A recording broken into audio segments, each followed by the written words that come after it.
It is not. We have never talked about figures. Louder and clearer. The question was, is it correct that we have demanded 2 billion in the rent? The answer is no. We haven't quoted any figure. What we have asked is this.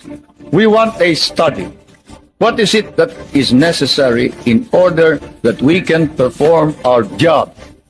You and I know that if the Philippines is attacked, the United States is not necessarily bound to immediately react, because the provision of the Mutual Defense Pact is that you will immediately take steps as is necessary to meet the contingency in accordance with your constitutional processes. What does that mean? That means that you go to the Senate and the House of Representatives.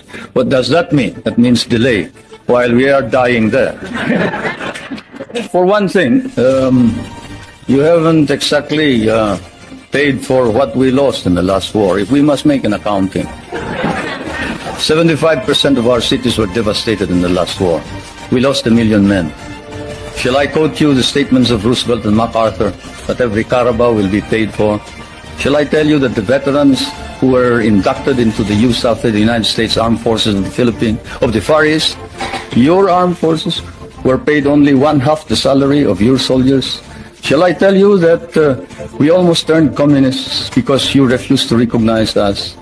Shall I tell you that I had a difficult time stopping my guerrillas, 25,000 of them from joining the communists, because precisely you sort of forgot that we had done the fighting for you, you know, and we were parts of your armed forces.